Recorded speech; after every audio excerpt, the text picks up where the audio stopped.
क्षमा मांगनी चाहिए। एक पालेगार क्षमा कैसे मांगेगा?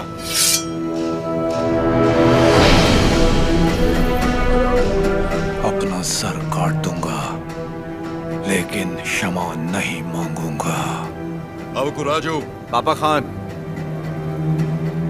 माना कि अवकु राजू ने अपराध किया है, लेकिन ये पालेगार हैं 70 गांव के। ये तो सब जानते ही हैं कि इन्हें मुझसे नफरत है, और यही नफरत इस अपराध का कारण भी है। लेकिन ये अपनी प्रजा से प्रेम करते हैं और प्रजा पर इनके कई उपकार भी हैं, तो उनकी खातिर इन्हें हम क्षमा कर देते हैं।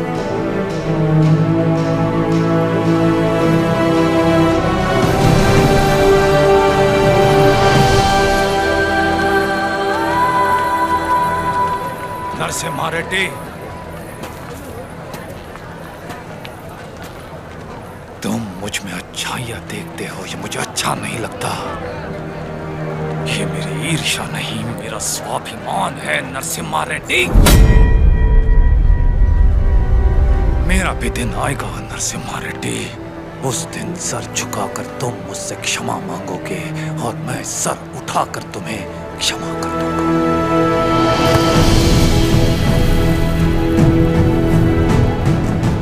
इस मिट्टी में वीरता है, ये वीरता तुम में भी है और मुझ में भी। अपनी ये वीरता दुश्मनी पर नहीं, अपने देश पर खर्च करो। उसके बाद मैं तुम्हारे आगे सर झुका भी सकता हूं और वक्त आने पर तुम्हारे लिए सर कटा भी सकता हूं।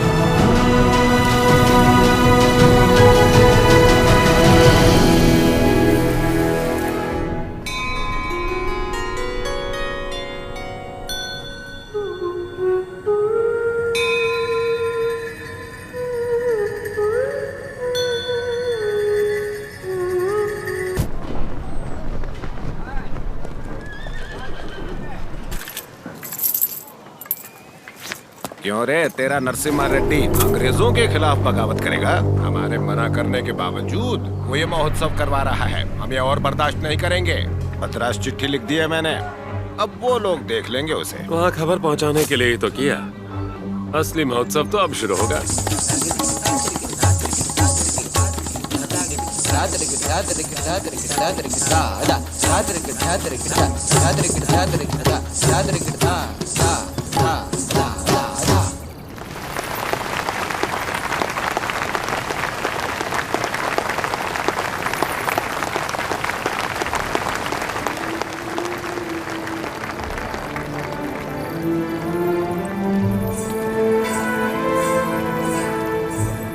अद्भुत।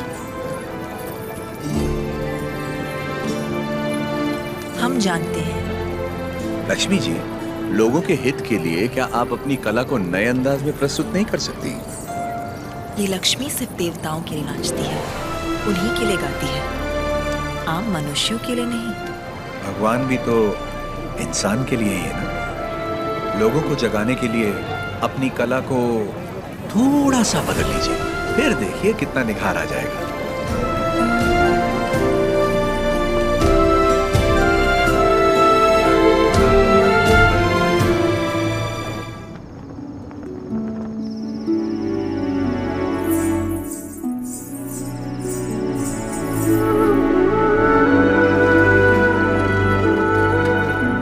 क्या हुआ? अभी भी उनके बारे में सोच रही है? पता नहीं, डरती हूँ मैं कहीं उनकी बातों में खो न जाऊं।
जानबूझकर ये आग लगाई। कौन है वो नीचे?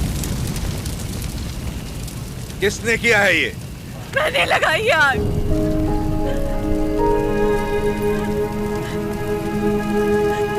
मैंने लगाई। जिस घर में तुम दीप जलाती थी उसी घर को तुमने जला दिया? तो और क्या करती? कभी हम राजाओं की तरह रहते थे, अंग्रेज आए और इस भूमि को दरिद्र कर दिया। उसमें 2 साल हो गए हमें सूखे की मार सहते। किसी तरह हमने आधी अधूरी फसल उगाई, वो भी अंग्रेज लगान के तौर पर उठा ले गए। अब तक तो मैं किसी तरह बच्चों का पेट पालती रही, लेकिन अब मेरा बेटा चोरी पे उतर आया है।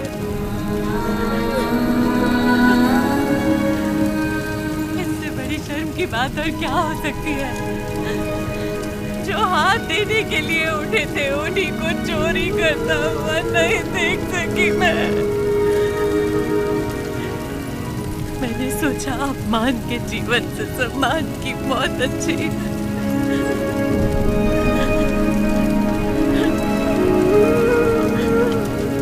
क्या हुआ बेटा? तुम्हें भूख लगी थी? माँ हमें खिलाती और खुद भूखी रहती। मैंने पड़ोसी के घर में खाना देखा तो माँ के लिए ले आया। क्या ये पाप है?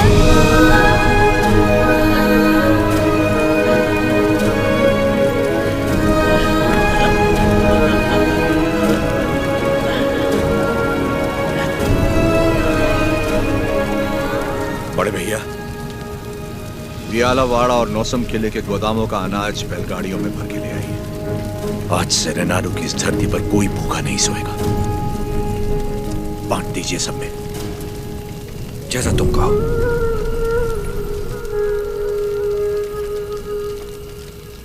चोरी करना पाप होता है बेटा। चोरी मतलब? जो चीज हमारी नहीं उसे हाथ लगाना चोरी है। और हमारी हो तो वो हमारा हक है, उसे नहीं छोड़ना चाहिए।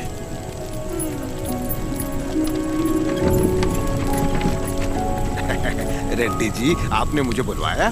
मैंने इस महीने की पेंशन भेज दी है। राघवाचारी, जब तक अच्छी फसल होती रही ये लोग तुम्हें समय पर लगान दे रहे थे या नहीं? बिल्कुल दे रहे थे सरकार। तो जाकर अपने मालिकों से कह दो सूखे में लगान नहीं मिलेगा। क्या कहा? ये कहा कि अगले साल भी लगान नहीं मिलेगा।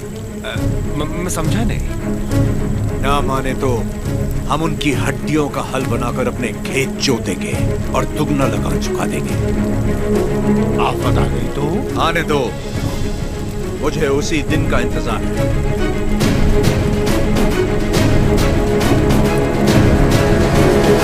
समझ गया। जब तक सूखा पड़ा है अंग्रेजों को लगान देने की कोई जरूरत नहीं है। ये गाड़ियां नरसिम्हा रेड्डी को वापस भेज दो।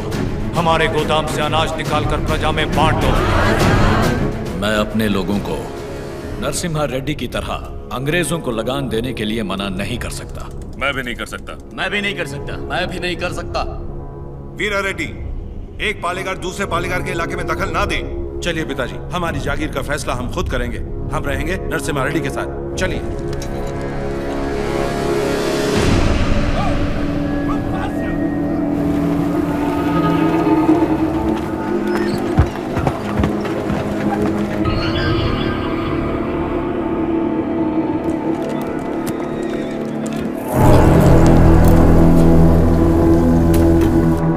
मद्रास प्रेसिडेंसी एक साल में जितना टैक्स भरती है उसमें पूरा लंदन 25 साल तक बैठ के खा सकता है। ये डट्टा मंडलम से इतना कम टैक्स क्यों आया है? वहाँ से शुरू से टैक्स इकट्ठा करना मुश्किल रहा है सर। रीजन? रेनाडू की महिमा है सर। कहते हैं वहाँ पैदा हुआ खरगोश भी चीते से लड़ जाता। अब बात यह है कि वहाँ के पालेगार और प्रजा से परेशान होकर निजाम जी ने वो जमीन आपको सौंप दी है। तभी तो उसे दत्त मंडलम